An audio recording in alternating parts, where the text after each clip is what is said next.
Esse é mais um episódio do Maldita Politicagem. Eu sou Alessandro Tokumoto, estou novamente acompanhado aqui do meu amigo, parceiro, Luiz Domingos. Tudo bem, Luiz? Oi, Ale, olá a todos. Uma satisfação voltar a gravar o Maldita Politicagem, porque essa semana nós temos um episódio que foi sugestão de um ouvinte. O tema da terceira via, quem sugeriu foi o Alexandre Romanini. Ele nos escreveu já mais de um mês sobre isso.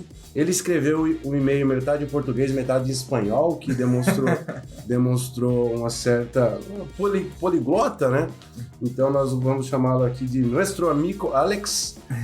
Então, mandar um obrigado para ele, nós levamos a sério a sugestão e para dizer que quem sugerir temas também vai ser contemplado à medida em que a gente vai construindo a agenda dos episódios. Um abraço, Alex, grande Alex. Então, vocês já enxergaram no título, que já descreve o tema de hoje, né? Não ria, você sabe que é a terceira via? Então, veja, a pergunta vem porque não se trata apenas de uma descrição de momentos de eleição, né, de um possível terceiro candidato para as eleições do ano atual. Terceira via também pode ser entendida como uma espécie de conceito da ciência política e da sociologia que a gente vai explorar no bloco 1. No segundo bloco, aí sim, nós vamos abrir esse conceito, ver de que forma ele está apto a nos ajudar a enxergar a política atual brasileira e discutir um pouco das candidaturas, enfim, do processo da construção dessa terceira via no Brasil. E por fim, no último bloco, o Luiz prometeu grandes histórias, prometeu grandes respostas à nossa pergunta de sempre. Continue com a gente então.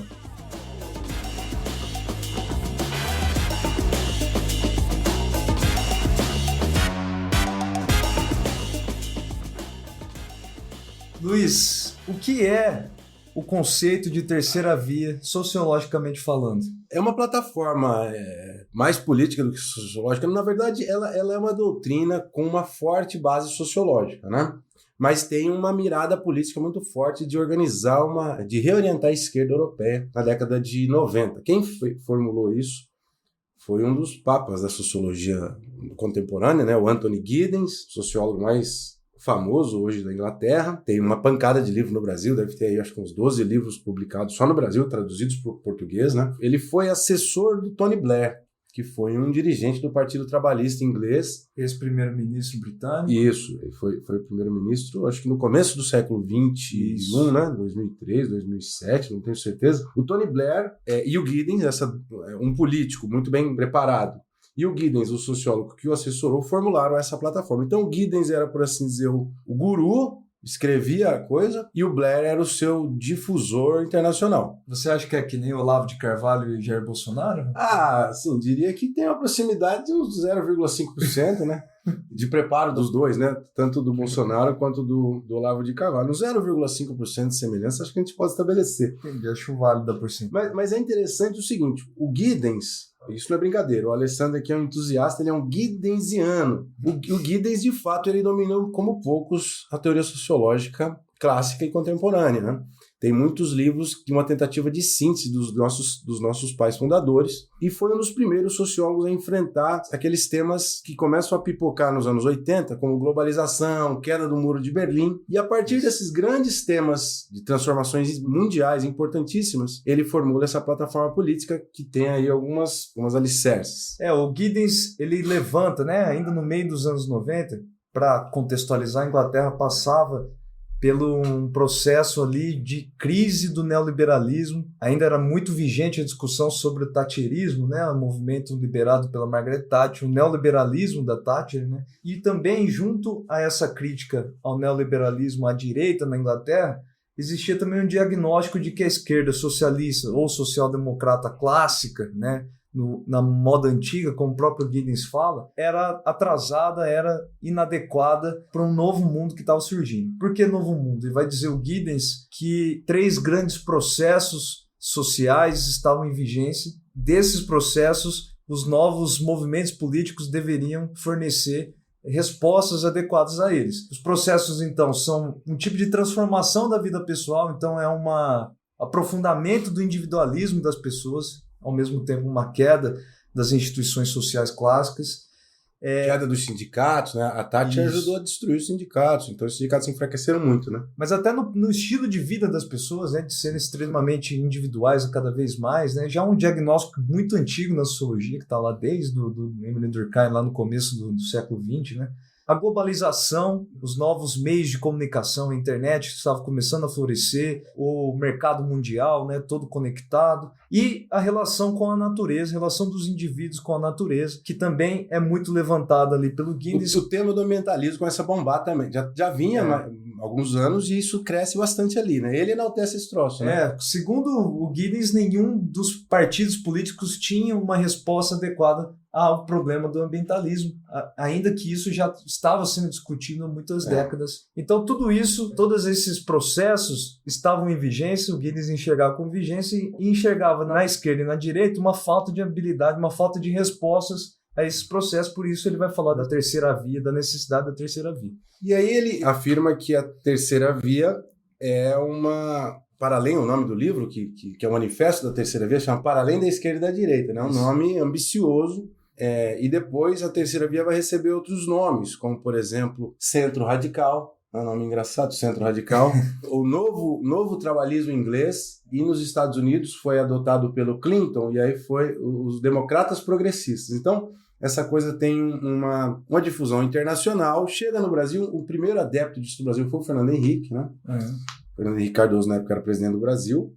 Então, tudo isso está permeando o debate do Giddens e se difundindo no mundo político partidário da virada dos anos 90 para os anos 2000. Então, a agenda da terceira via, que tem aí o livro manifesto que se chama Para Além da Esquerda e da Direita, escrito pelo Giddens, ele adquire um ar transnacional, vai para outros cantos do mundo, vai para os Estados Unidos com o governo do Bill Clinton, que se auto-intitula democrata progressista, e depois o próprio Tony Blair rebatiza a terceira via de governança progressista. Ele rebatiza isso. Então, mas a origem é essa ideia de terceira via, que seria uma tentativa de superar essa política estanque, dura, que marcou quase meio século na Europa, entre uma esquerda tradicional, né, os partidos social-democratas, e a centro-direita tradicional, os partidos democrata-cristãos, os partidos liberais. Então, para sintetizar aqui a agenda, o próprio Giddens ele pontua, né?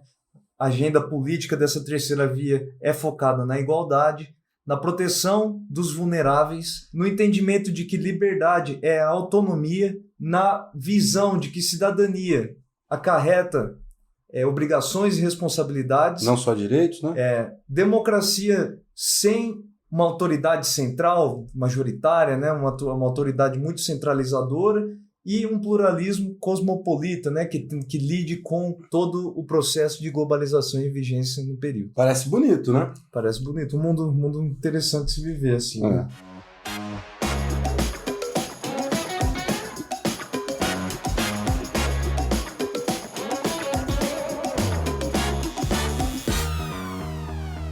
Vou fazer uma perguntinha então, Luiz Domingos. Você acha que esse projeto, então, de terceira via que a gente explicou sobre o Giddens e o Tony Blair na Inglaterra, é adequado? O uso, né, desse nome, terceira via, está sendo utilizado da mesma forma na discussão sobre a política brasileira, as eleições brasileiras desse ano, ou no debate público em geral? Você acha que tem o mesmo entendimento de terceira via?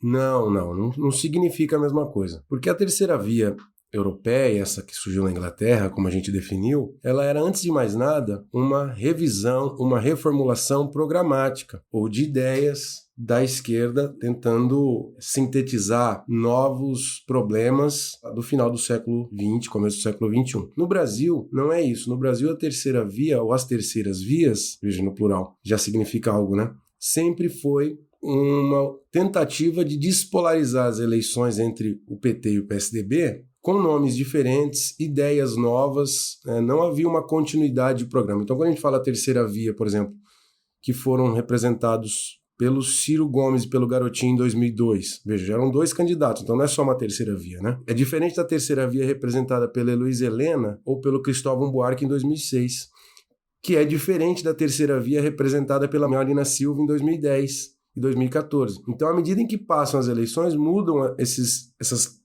alternativas, as terceiras opções, mudam-se as ideias, muda o programa, muda o partido, nunca é a mesma coisa. Então isso é completamente diferente do esforço europeu, que era um esforço muito mais identificável do ponto de vista do programa, da plataforma política. No Brasil são candidatos ou partidos tentando quebrar a polarização PT-PSDB. Mas na história do Brasil, a tentativa de terceiras candidaturas ou terceiras vias não é a primeira vez. Não é a primeira vez.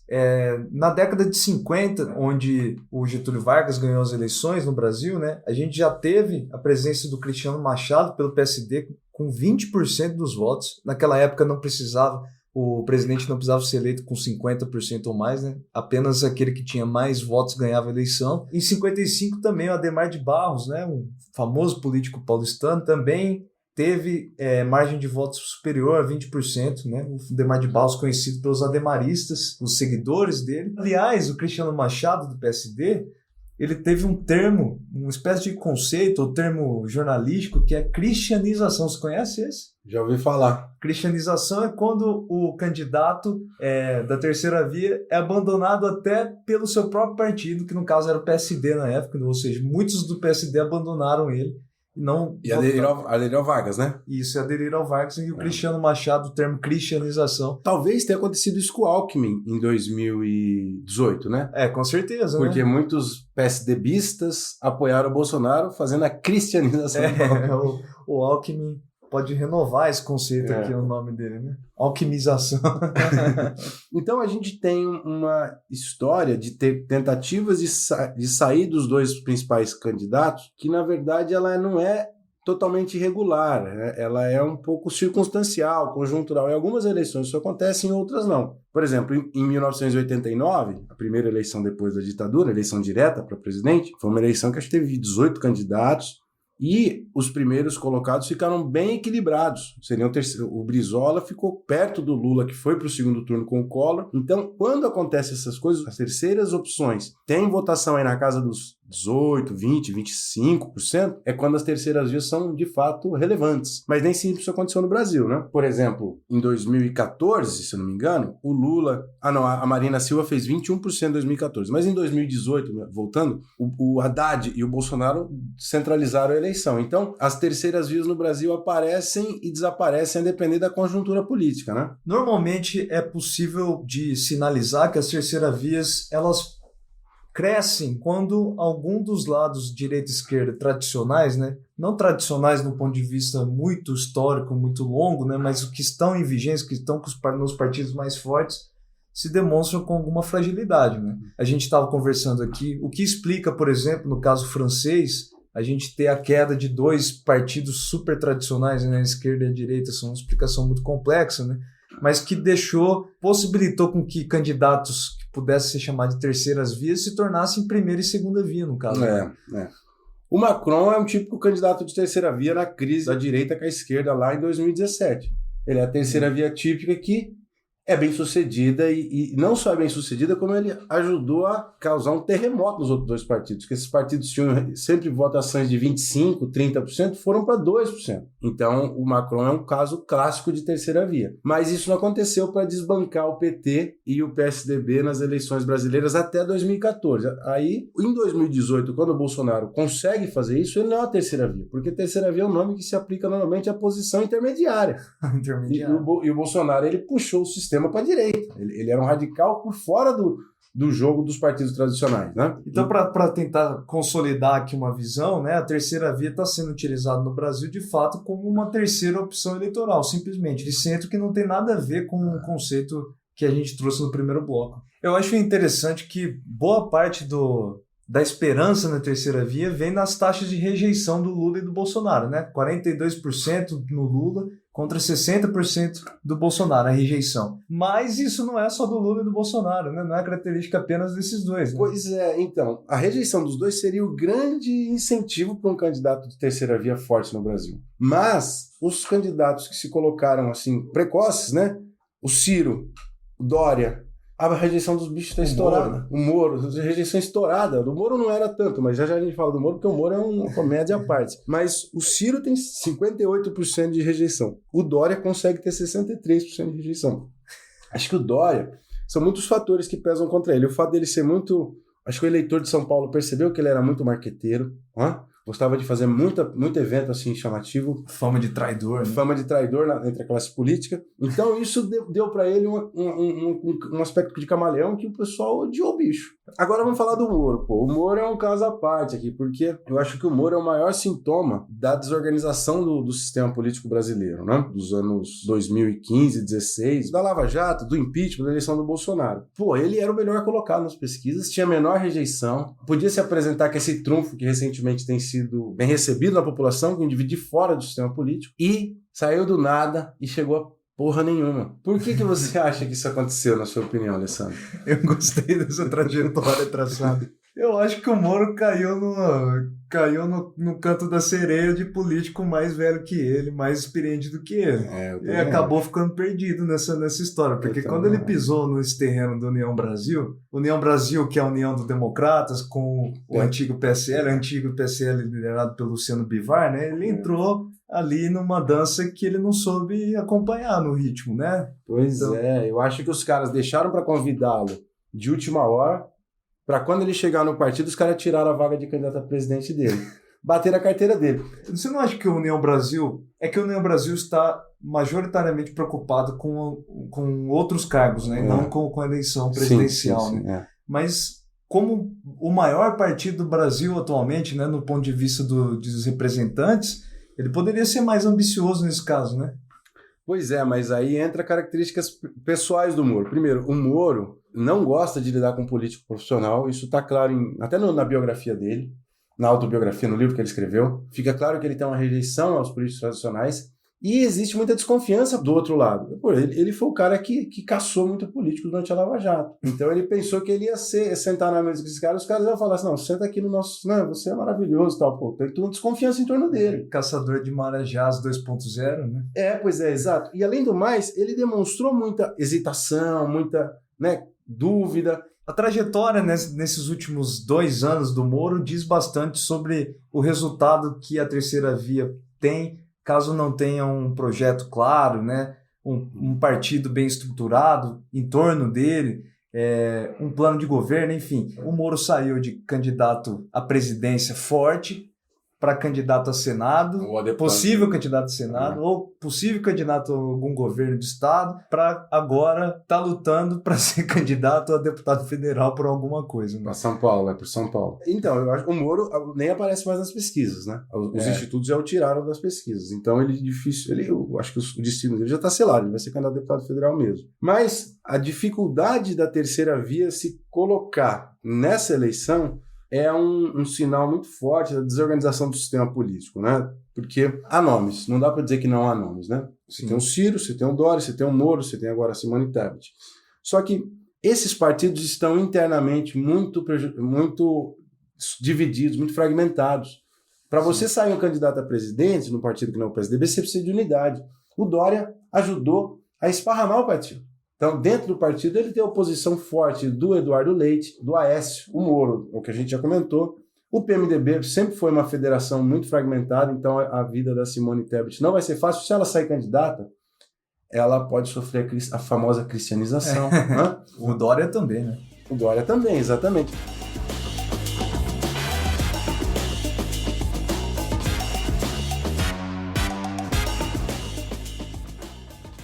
Então, depois de tudo isso, Luiz, a gente falou sobre o Anthony Giddens, a visão de terceira via, o seu plano, sua agenda política de terceira via, e depois falamos sobre os candidatos de terceira via no Brasil, né?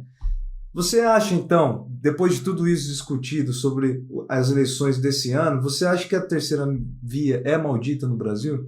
Eu acho que do jeito que está, assim como ela surgiu nesses últimos 2 anos, ela está entre maldita e irrisível, né? E patética, porque não consegue ter o mínimo de unidade, o mínimo de apoio relevante na sociedade. Só quem apoiou a terceira via de modo permanente no Brasil nos últimos 2 anos é a grande imprensa, né? A sociedade não tem coesão, não fechou em torno disso.